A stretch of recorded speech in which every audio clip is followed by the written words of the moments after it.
welcome back friends to Lynch Paints, where I, Lynch, will be painting for you a Sons of Horus Tactical Marine from the Warhammer 30k range, or the Horus Heresy range. I'm very excited for the new edition to come out, which is why it inspired me today to do a Sons of Horus Marine. So, grab your paintbrushes, grab your snacks and your favourite beverage, and let's get stuck straight into it. Okay, so the first step is of course to give your model a nice base coat of black. Make sure that you're using your sprays in a well ventilated area. Outdoors is perfectly fine, but just make sure that you're not breathing it all in because it's very nasty stuff. So we're now going to move on to the first layer of colour, and I'm not going to be using a Citadel colour this time.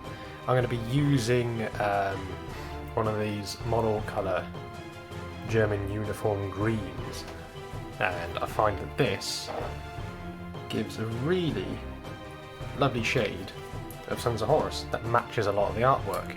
So we're going to apply a bit of that onto our palette. I'm going to grab a medium-sized brush and we're going to water it down just a tad, and I'm going to just start by painting the armour panels.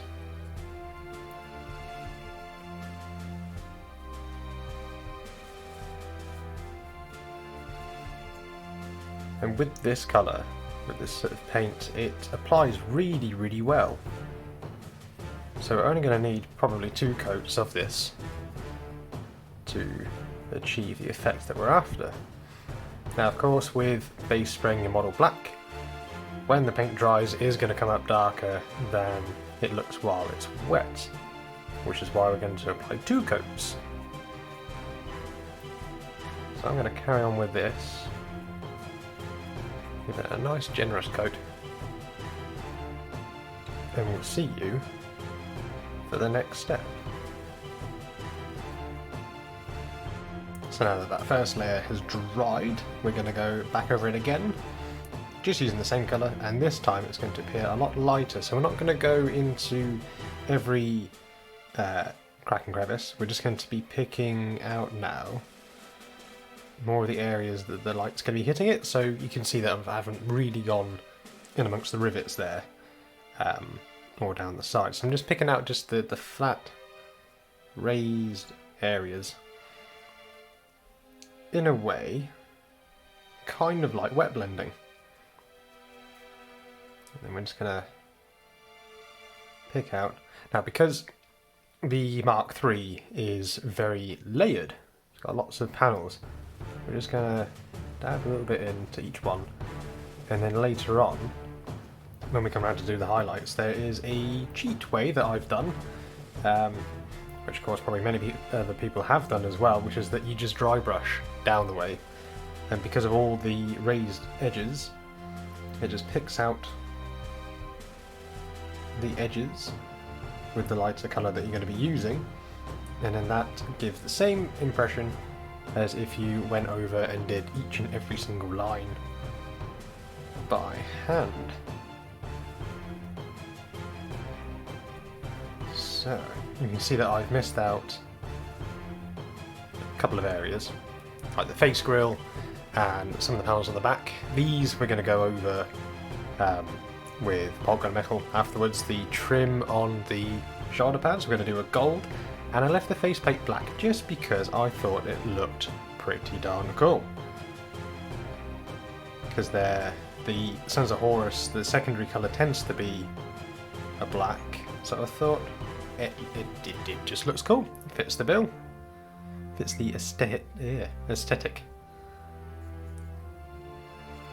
of the model. So this step is going to be, of course, a lot quicker than last time. So once we've done this, we're going to go over and do the highlights. It's a dry brushing of the armour, and then we'll be looking at the metal areas, and the gold trim, and all that kind of nice detail stuff. So I'll see you for the next part.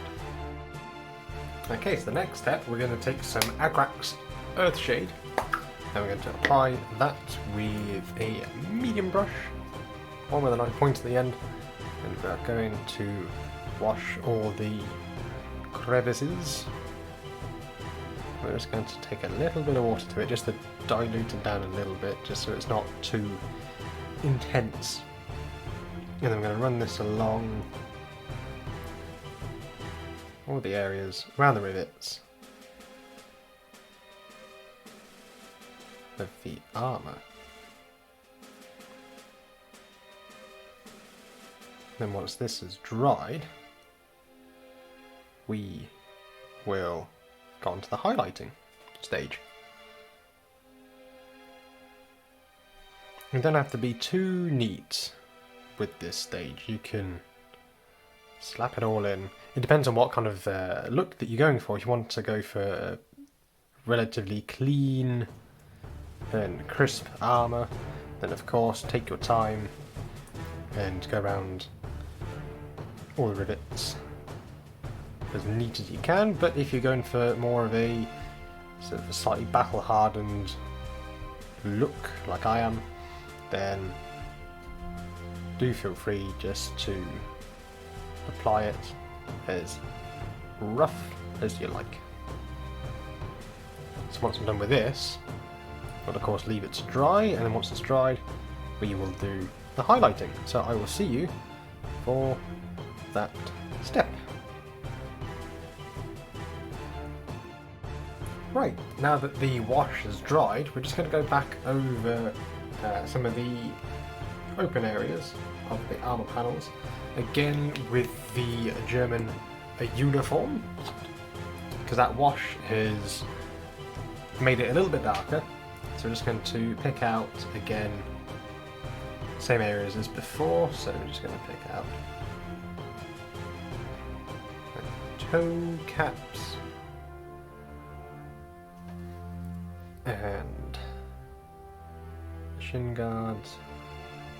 You can already see there that it's already quite a lot lighter than the colour underneath, which is fantastic. So I'm just going to want to just try not to be too neat with it, because when it dries it will look like that there's little streaks, or it just gives it a bit of texture really, and especially when you're trying to paint 40 plus of these guys, you want to balance painting them well and getting the job done quickly.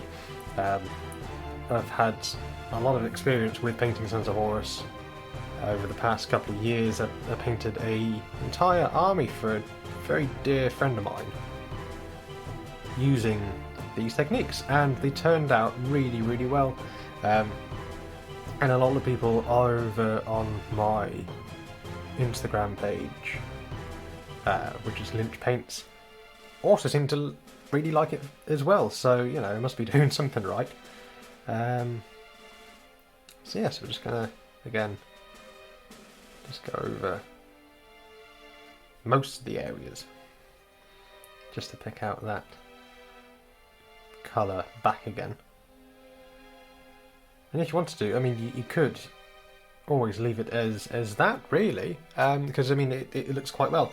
But we will be taking it just a little bit further, as we will introduce a slightly lighter shade for our highlights, and with that we're going to be dry brushing it on rather than picking out every single line on this armour. But of course, if you want to sit and paint each and every line, more than welcome to, because of course it is your models, it is your world, it's entirely what you like to do with it. This is of course just a suggestion, this is just how I paint it, it's not the only way to do it, but this is just the way that I found most easiest and effective. So I'm just going to carry on with this, and then we'll be right back for the next stage. Okay, so for this next step we're going to introduce some blue-grey pale.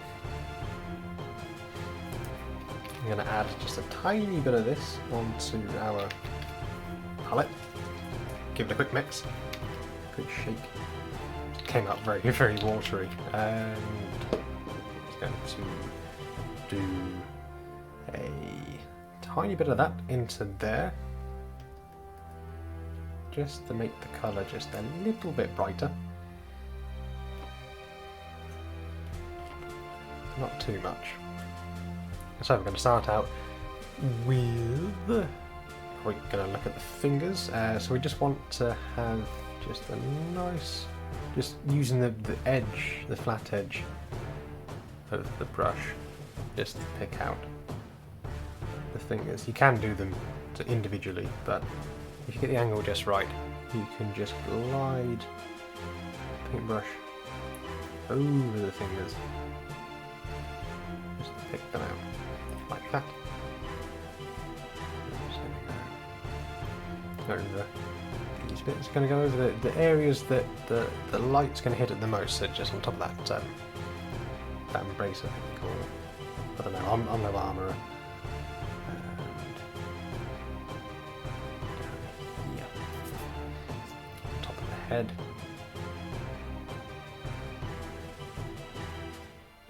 And once it's dry,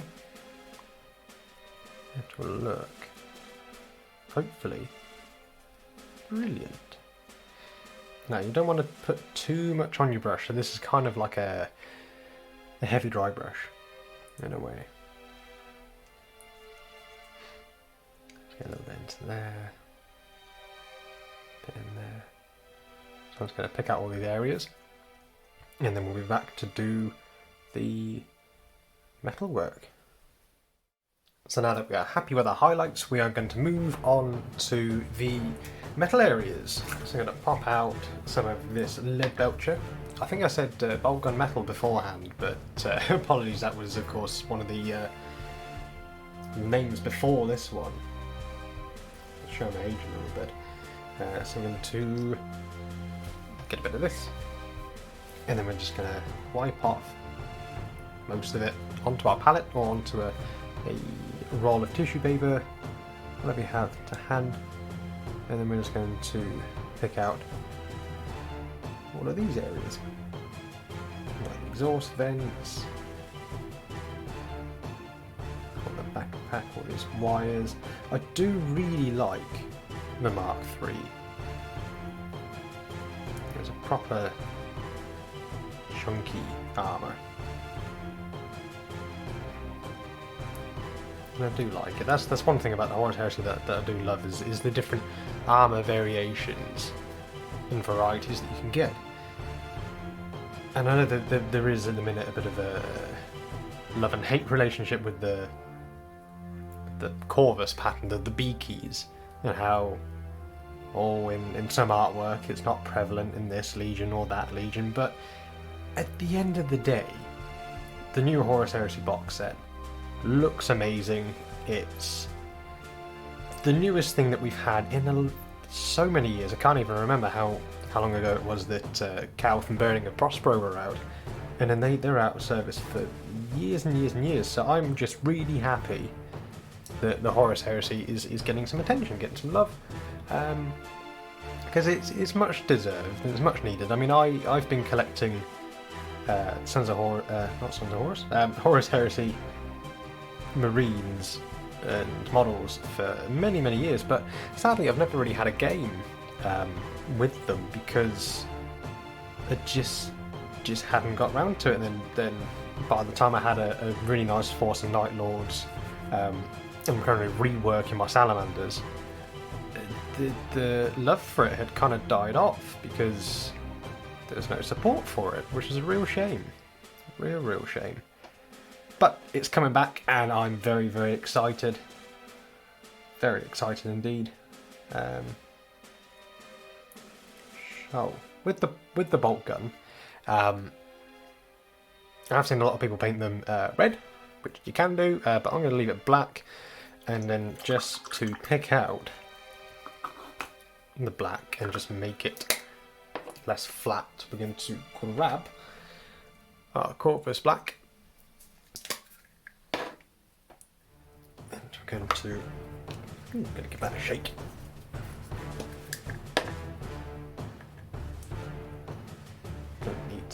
another pot of that soon. Starting to get very claggy. And then I'm just going to highlight. When I say highlight, we're gonna cover most of the model.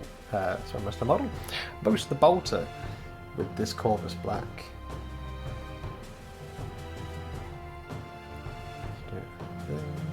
There. Not going to worry too much about the side facing the marine, because of course, unless you're being really nosy, you're not going to see it. So there's no point. There is no point. We're then going to lighten up with a bit of Storm Vermin Fur. Going to add a little bit of that into the mix, maybe a 60-40 mix. And then this is going to be our highlight. I'm just going to use the flat edge of the brush just to pick out the very edge. And you can be really neat, make it look nice and crisp, but if you want to be a little bit rough with it, it will create the illusion of slight wear and damage. Some kind of scuff marks, so let's make a mark there, a kind of scratch, a jagged bit, bring it down.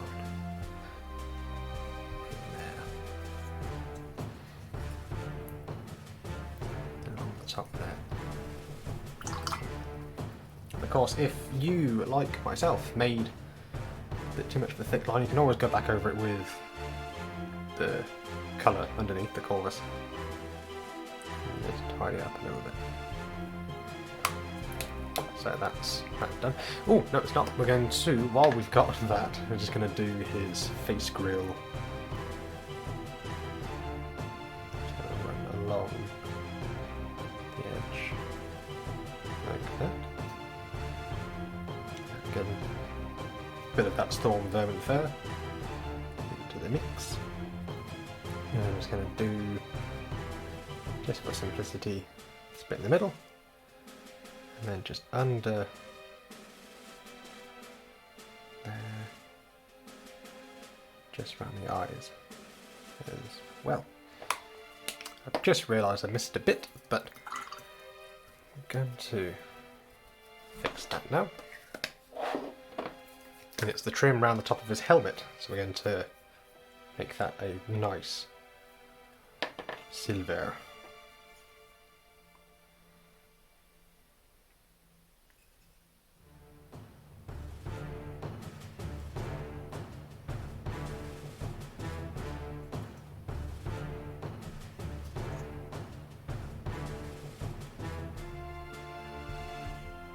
Go. Cool, so now we're going to move on to the gold trim. Right, so I've plucked my Retribution Armour Gold, and we're going to take this and just a little dab here. And we're going to do the trims. One is shoulder pads, is pauldrons. And we're going to be really nice and careful not to get any of this onto the rest of the armour. If you do, you can always go back and just touch up those areas again with the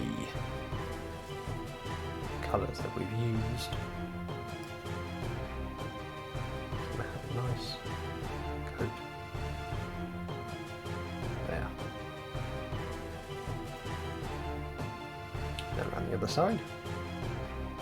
And this is one of the Forge World shoulder pads, so it has the Sons of Horus icon on it, and then that we're going to do in gold as well, and that's going to really help just to make it stand out, make it pop from the rest of the model.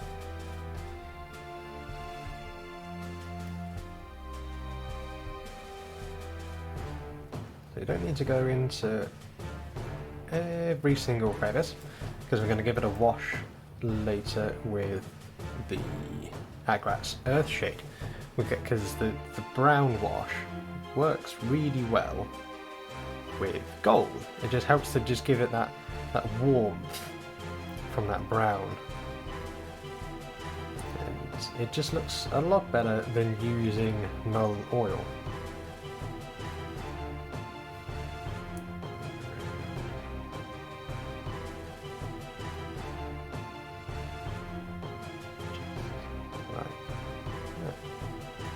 Super. So we're just going to leave it to dry before we add our wash, because of course if you add it on and the paint's still wet, it bleeds a little bit and it kind of runs and mixes in with each other and doesn't really look very good. So we'll leave that to dry and we'll be back in a moment. So after I applied the gold trim and I gave it a Agrax Earthshade wash, and while I was waiting for that to dry, I started to do the base, and the base is pretty much done. So all I did is that I used some of the, where is it gone? Some of this lovely textured paint, which is just absolutely fantastic. So it's like a thick paint mixed with sand. I then glued in some cork bits just to kind of represent bigger rocks, and then I gave the whole thing a good coat of Storm Vermin fur. Then I mixed in a little bit of talon sand, and then did a light dry brush over the top with some of this Administratum Grey. I do have a video on how to do the basing. I think it's one of my first videos that I've done. If you want to go check that out, that would be super if you want to know more. But fundamentally, that was it. I went back over some of the golds with the gold, just to pick the shine back out from it, because after you apply the wash and once it's dry, it does take the shine out of it. So I want to just go back over the top of it, make sure it's all nice and shiny. So this next step, which is going to be the final step, we're going to do the eyes. Now, one thing that you'll probably notice is that I had gone back over the shoulder panels, purely because it was all very one-tone colour, really. There wasn't much variation, so I wanted to add a little bit more to it. So I just went back over them and just painted them black, and I think it stands out really nicely, makes the model a lot more interesting to look at. So for the eyes, I'm going to take a teeny tiny brush, and I'm going to load up with some Abaddon Black, and I'm going to put a drop of Mephiston Red, just to give really nice dark red, and then I'm going to water it down so it's almost like a glaze, but not quite, because we want a really nice smooth action with our brush. And by watering it down to just the right consistency, you're going to get a lot of control out of your brush movements. So I'm just going to zoom in just a little bit there. There we go. Now, while that's still wet, I'm just going to load up with some more Mephiston Red. I'm just going to wipe away most of the paint that was on there previously. I say most because you want to still have some of the shade from before mixed in there. And then what we're going to do is we're going to work from the back to the front, because we want the lens at the front end to be the lightest, and then the lens at the back want to be the darkest. So I'm going to try and move my light in a little bit. Apologies for the lighting if it's not too good, but if it is, then that's okay. That's alright. So, a little bit in there. And if it does go wrong, you can always just reapply. You can just go back in with dark red and start again. Just to build it up a little bit more, I'm going to add in some Fire Dragon Bright, which is like a nice orange. And I'm going to use a little bit of that in with our red, because if you want a brighter red and you add in white, you're going to get pink, and depending on what you're going for, that might suit it, but for a lot of the time it's best to add in a bit of orange or yellow. So I'm going to do a little bit at the very end.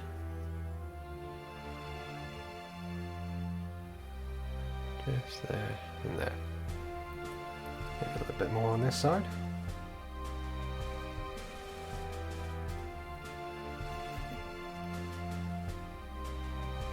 Add in some more orange.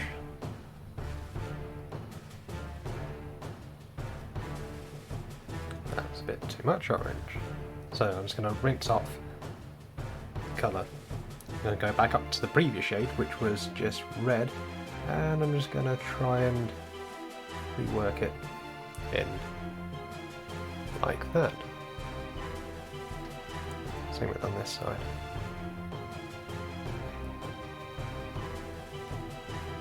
Just a little bit there.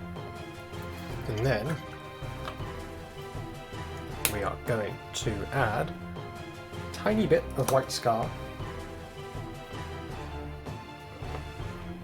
And then we're going to add that onto the very back end of the lens.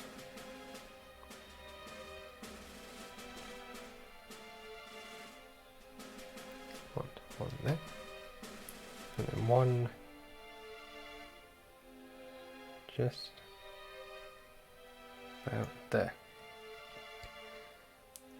Just like that. So that's the lenses done. Now from here you could, if you'd want to, add in some more patterns from the transfer sheets that you can get over at Forge World, like some of the, I think it's the Trigorian Ruin? No, Trigoris, that's the white scars. The Chthonian, that was it, the Chthonian sort of gang markings that you can get, or you can add some more of the eyes that come with it, because that shoulder panel there would be quite good with an extra bit of detail, bit of something on there. But I'm happy with how it is. I'm just going to tidy up the base a little bit, and that's everything. And here we have the finished result, a Sons of Horus tactical marine squad in the Mark III armour. I really hope that everyone watching managed to learn something from this and liked it, and if you did like it then please give this video a like, comment down below what part you liked the best, and subscribe if you are new. If you did enjoy this as well, I will be having stills of this marine over on my Instagram page, which is Lynch Paints. If you're new, again, head over there, follow me on there, that would be immensely appreciated. I am very, very excited for the new set of Horus Heresy models to come out, as well as a new rulebook I've been waiting for years to actually play, so I'm really hoping that soon I'll be able to get a gaming space available and ready and be doing some battle reports with the new book whenever that comes out separately, of course. I don't think I'll be getting the new box set, it's a bit much at the minute, but when I do get it separately I will let you guys know, and yeah, hopefully do some battle reports of my friend's Sons of Horus army that I painted for him, along against my Night Lords that I've done as well, so I'm really looking forward to that. But anyway, enough waffling from me. Thank you for coming and watching and just, yeah, taking interest in what I do. So see you next time, stay safe, stay beautiful, and we'll see you soon.